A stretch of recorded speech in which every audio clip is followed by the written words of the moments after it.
Welcome to the Runner Radio Podcast. My name's Trina, and my guests today are two hosts from another podcast, Rico, Richard, and Eric from the Rico Podcast. Welcome. Thank you very much for having me. I know I should have an applause button here and get everything set up. Screaming. I want to hear people screaming like mosh. Yeah, So there's So- an app for It's an app. I want that. This is actually my second podcast in a row speaking to other podcasters, and I think it's really cool to kind of have us all come and support one another and talk about why we do podcasting. What's the reason you guys do podcasting? The women, the money, the power that comes with it. We have so much power. Oh yeah. We get treated like a common criminal whenever we go places. Yeah, exactly. Wah, It's wah. amazing. If you know these guys, you know that's not true. So tell us really why you decided. She's like, I gotta address this. No. We actually, one of the reasons why we started the podcast. Well, first of all, thank you for having us. Yes. It's not very common that people want to have both of us. So it's nice when me and Eric sit down and be together. No, that's not even joking. A lot of times they want either Really? one of us. Aw. Yeah, because Yeah. it can be. We're too intense. Yeah, it can be. We can take Terrible. over the conversation very easily. So thank you for doing this. It's fun, but I think the real reason why we started was it was Mr. Farley, right? Kevin No, Farley he had was told he us was one of the reasons. he was one of the he was like the last nail on the coffin, I Yeah. would say. Yeah. We did a show with Kevin Farley, and we spent hours smoking cigars with him after the show, and we were just talking to him just for like 3 hours. I think we sat outside in between shows. Yeah, because he was doing two shows. Yeah, we did 2 shows that night, and then in between and even after, we drove him around a little bit, and he was like, "You guys should do a podcast." And I was like, "Oh man, we've been thinking about it." And he like looks at us, he goes, "No, like you should. Like you guys ask interesting questions."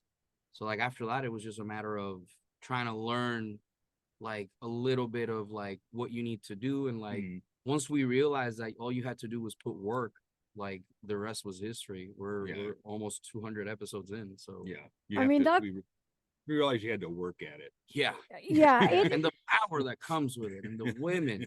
now that I'm is telling quite an accomplishment, and I do believe anybody can do anything they set their mind to, but it's not just as easy as a lot of people want to believe. Oh, I'm going to start a podcast. It's talk about some of the work that's involved that people don't realize. Well, a lot of people don't understand. There's a lot of things that happen like behind the scenes. Like there's a lot of reading, there's a lot of finding things about the guests.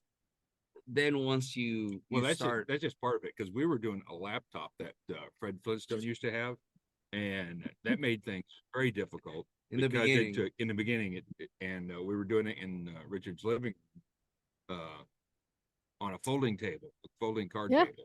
Yeah. And we we retired. set it up and to make it look like we weren't poor. And Yeah. We retired that table too. We gave it And the full laptop. military honors. Yeah, So- we even gave it a pension, better than they treat most veterans. Really? I know. Wow. yeah, Yeah. It's working in the back of my house as a folding table for laundry. So we promoted it, gave it a part-time job Promotion. Nice. That's Yeah. pretty. And you it's know. still useful. Still useful. But no, there's a lot of the other thing is also is networking. A lot of people don't Yeah. understand that they think that after like 50, 100, 200, episodes, things will happen. Like sometimes it will if you have good connections and you have like a good network. Mhm. But I think a lot of times what people underestimate what they can do in 5 years, and I think they overestimate what they can do in a year. Mhm. Something like that. It's like, so for us, it was just like, well, we have a lot of friends who are comics, and I have a lot of friends who work in like different fields, and like Eric has like a really, really good military background, and it was like one of those things that I was like, oh, this makes sense. Mhm. So we just like gave it a shot, and here we are almost 2 years and a couple months later. Still going, and Yep. it does take a lot of work, but like many of us, we're also doing other things. This is not all usually, unless hopefully we get to that point where that's all we have to do. But you guys are writing jokes, doing the stage. Talk about that too, because that takes a lot of creative juices too. I think Yeah, that's yeah, more of a it's- question for Eric, because Eric's been doing comedy longer than me, and he's most definitely more creative than me. So like for me, I do comedy just so I can vent out frustrating thoughts that I have. That's what Okay. comedy is. Yeah. Well, he's only saying all that because it's true. So Otherwise, you would literally explode and people would have to scrape your remains. No, I would know. I would just go do more jujitsu. Like Yeah. that's Oh, what I okay. used. That's your I would outlet. just do 8 hours of jujitsu and not yeah, write. it's weird because Okay. he'll rear naked choke it and go knock knock. So it was horrible. It was horrible. So I'll be running and yelling, who's going to carry the boat? And for all of you that don't get that, go watch Rico's episode where I was a guest. We'll have Rico's over there doing jujitsu and you're on the stage, or what? How are you dealing then? Was your comedy a way to deal with stress too? Or how did it become for you? Well, Oh, that was so originally I just I live out in the middle of nowhere, so I can shoot my gun with no neighbor saying anything is too loud or anything like. And if they do come over, I have my gun with me. So The image. Missouri. But He does this while he's only wearing a hoodie and he has I- a beer in it too. Like no joke. This is a true story. sadly, it's bare not- legs were what I pictured with the gun. But anyway, I digress. Please finish. Well, I have the holster placed appropriately, so I'm just saying. It's true. In case kids come, you never know. Yeah, I don't know, but no, I got in. I was very naive when I first started because I thought all you had to do was be funny. But you were not. Well, I was going to say, how did you know you were funny? I mean, everybody kind of thinks they're funny sometimes, but You know, enough trauma makes you funny. That's oh, that's kind of sadly true. I mean, We know. It is. I Yeah, mean, but You have enough trauma. You're just gonna become But funny. when I started out, I was terrible because I didn't understand the mechanisms of comedy. okay. I heard stuff that was funny and I knew which comics I liked, but I didn't really understand how you got there. And so it took a while for me to figure out how a joke is actually made. It's kind of like marriage. You mean arranged marriages? You have Just to figure it out. hateful. You Just no. Arranged marriages work. I mean, statistically, statistically, I'm Yeah. just saying. You not have like to work- comedy. it's arranged. Statistically, You the have to joke work is it gonna out. fail 90% of the time. Do you That's mean true. trial and error? Is that where you were getting at with the marriage with the joke connection? Trial and error? He's It's- terribly it's not- hilarious. 'cause It's I not. picked up on It's not so much trial and error. I would say a lot of the times is comedy. A lot of the times is there's a lot of things involved in comedy, and one of the things like everybody has their own opinion on. Like Eric is the type of person he wants to write a joke and get a laugh, Okay. and he's very good at that. Like he's very freaking good at that. I, on the other hand, I'm trying to like say something. Like I'm trying to like connect the story together, which is Okay. really hard to do, and that's why I suck. But like at some point you start realizing that like the thing that everybody knows is funny, like sometimes is the most obvious thing isn't really it. Sometimes Mhm. you just have to deeper than that. So like Eric's really good at like digging that hole and like figuring out like, oh, I'm gonna stay in this pocket. And it's hard. It's hard because it's a lot of trial and error. And Mhm. like that's why you see comedians that are in New York and LA because they have the most opportunities per day. Mm-hmm. So in like St. Louis is like that. The St. Yeah, Louis scene they is have a lot of they have a comedy lot clubs, of open they have a mics. lot of clubs and mics, you know, because there's a difference between going to do a club mic and then going to do a mic somewhere else. Mhm. So there's a lot of mics that you can do. So it's like they have a lot of stage time and opportunity. Springfield is slowly catching up, I think. Eventually we'll get there to where it's like, oh, you can do 4 sets in one night. Yeah, Yeah. So you can practice like a new 5-minute bit that you're doing on where a you- different audience. on a too. different audience too. So that's the other thing is that one of the things that we do fairly well is we kind of figure out like the audience because over time that happens, and that's just smart marketing. I believe because like you have to know who your audience is. If you don't know who your audience is, then you have no idea what you're doing. Or worse yet, you have like Springfield's a college town, so if you have a bunch of college kids in there, you may have to redo your whole set. Yeah, Like a college kid isn't gonna identify with how crappy it is to pay child support or why it's crappy. Or Yeah. Mortgage or a mortgage payment, living on your own, or living on your own, or being homeless in a car. Like they're not gonna find that. Most college kids, they're just not. They just haven't lived enough to like understand it, and that's just a Have reality. you had to change your set on the fly like that? Yeah. Yeah. You've seen Yeah. if you were at the 1MC, I did like 3 minutes of jokes at a 1MC event, and they were like, because it's a private event, you know, Yeah. one of the advice he gave me was just change like your dirty punchlines to something PG, right? Mhm. Mhm. So that's what I did, and like, you know, it works. Like I'm sure he has stories where he's had to change. Well, Instead of saying this, I have to say this. That has the same effect, I would guess, well, right?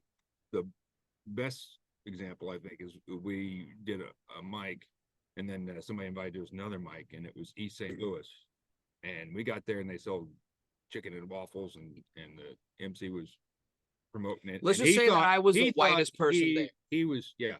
They thought there was 3 of us there, and they thought all 3 of us were white, and They were very incorrect when he pointed at me. So when Yeah. I got up there, I so just we started had to laying on him. change. So we had to change. Yeah, we had to change a lot a lot because it's like from that mic, culturally, just from yeah, that mic to Yeah. that mic. Yeah. we had Yeah. to change because it was a totally different audience. It's interesting too because a lot of times there's like certain things culturally in certain spots that Mhm. culturally you're not gonna get them, right? Yeah. Like if I'm making fun of a chain of restaurants, right? But they don't have that chain of restaurants in your hometown, Mhm. then I have to go out and say, okay, what's the chain here? Oh, it has the same issue that this one Yeah. has, so I can just joke this. So like that's something that you'll see a lot. Yeah. And But- comics do that all the time.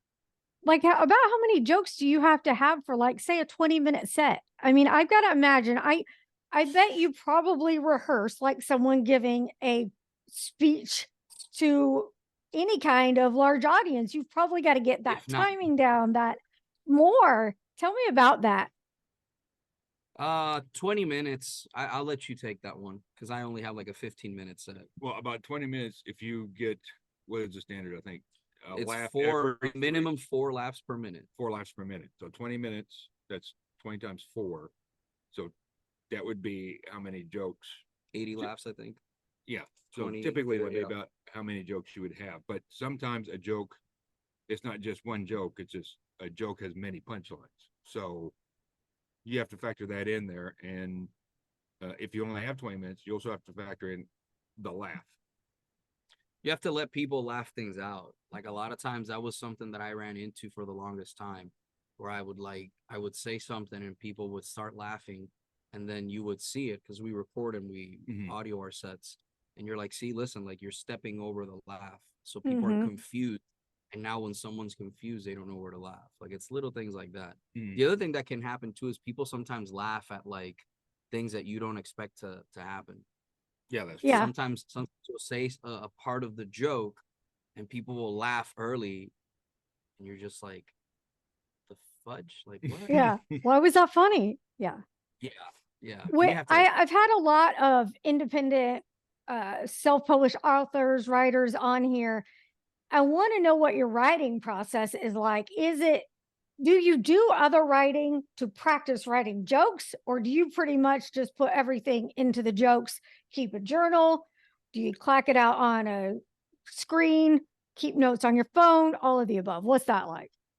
you want to take that and then I'll answer. well, Because we have different ways. Well, I do it old school because I like to write it down, Yeah. pen and paper or a pencil, and it's you write that down and you get your premise of your joke down. But I find out what helps out is try to keep up with the news, but I also read to increase my vocabulary and broaden my. That was very good. I know that was a hard word. It was. You practice. I did in the mirror. Good job. Very good. Were you a funny kid in school, or were you very quiet? I was funny looking. No, I was very quiet. I didn't. Yeah. Really? I didn't like anybody. That's how I am as an adult now. I have a different. I mean, I try to make jokes based upon things that happen to me. Mm. So like, what I'll do Okay. is I write every day, but about 90% of what I'm writing out on that paper is garbage because I'm Yeah. just trying to get thoughts out that I think are funny that are so obvious that it's like that's obvious. So then once I start getting frustrated and I cry for about 20 minutes and then go chug a beer. Only 20 minutes? Only 20. Okay. It's gotten better. And then I take a cold shower, I carry the boats, and then after that I come back and then I write like a little more. And then normally my process is I'll write a premise of something like say I want to write about, wearing just a hoodie. Then why is that funny? And then we'll just go down the list and there's about 3 or 4 pages and then we'll figure out line by line. Okay, why is that funny? Oh, well, I can go here, and then we can connect this with that. And then sometimes you don't even get anything. It's just like, this is just bad. And then days later you're like, oh, let me go back to this and I'll do it. But me, because like Eric, like I read a lot, like on a daily basis, I read probably about 30, maybe 30 pages, I'd say, conservatively. So Yeah. like, and I 2 languages, so like it's We a also lot. research the different Yeah, words. and too. I research like different words. So like if there's a Yeah. word that I don't understand, I'll research the definition. Is it a noun, a verb, an adjective, and then stuff like that. But like comedy, just that part of comedy at least is fun to me. It's One of the things I feel like I've noticed a lot, some of the best comics are truly smart. Like you're saying, they know so much about everything. You've got to be able to put those things together.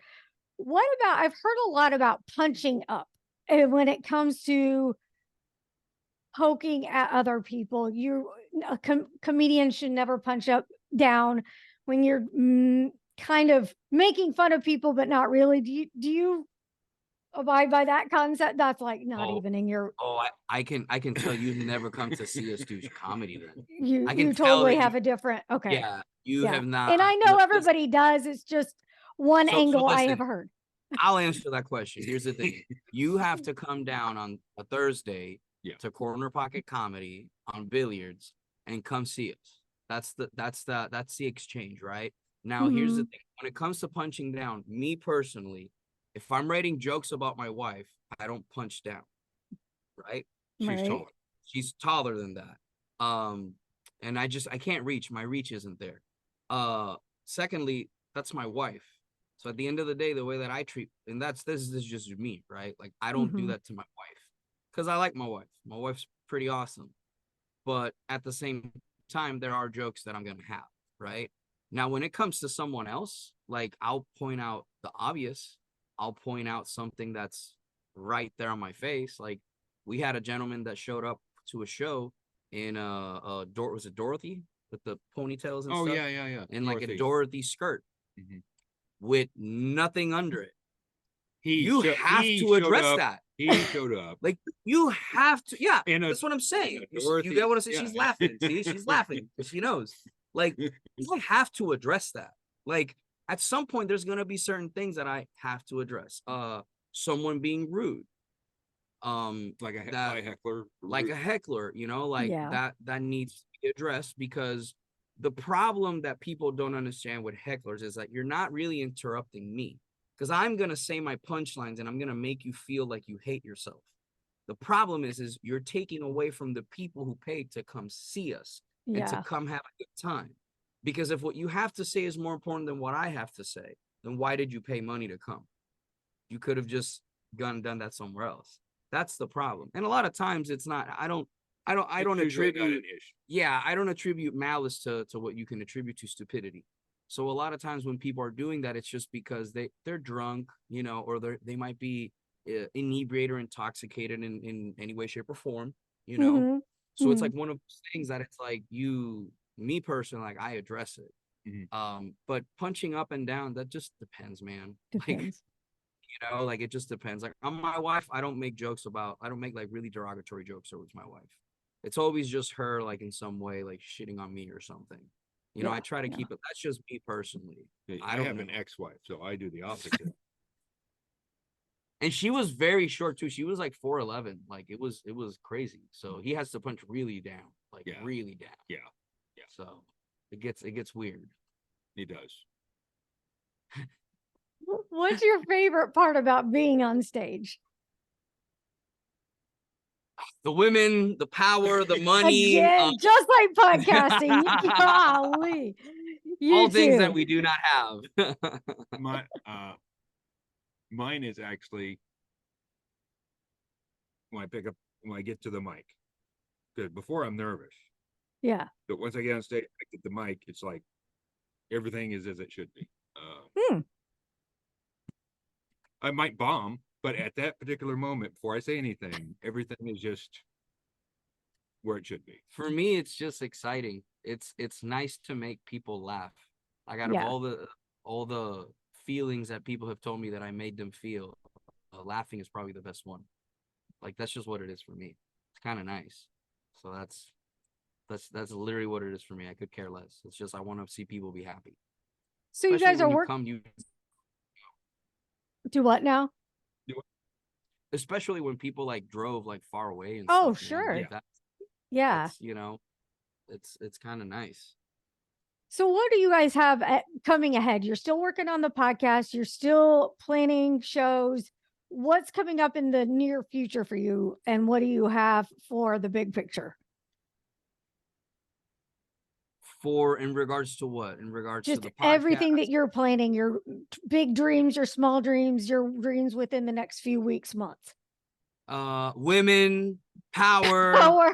money. No. Honestly, for the podcast, the biggest thing would be to monetize more and Mhm. to be able to personally, like, first of all, like pay Eric, because Eric drives a good way, regularly. So to me, that would be the number one thing. So that way he's covered in that sense. The second thing would be to bring awareness to like a lot of people's stories. Because I think that people like individually, when you sit them down, even though they have their flaws, like they listen and they have cool stories. And I think like storytelling is like an art that podcasting brings it to a whole nother level.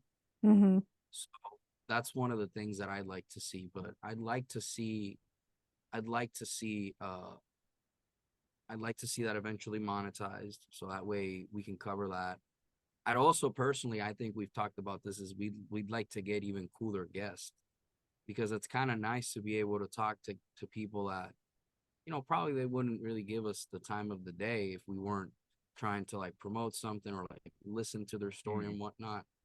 But I think that eventually will solve itself and like start to bring some of those people here into town. Because I think that's the biggest thing, is like you have to have a platform that makes people feel welcome and that they want to hang out in order for Mhm. people to come hang out. Yeah. And I think there's really bad rap that Missouri gets in general.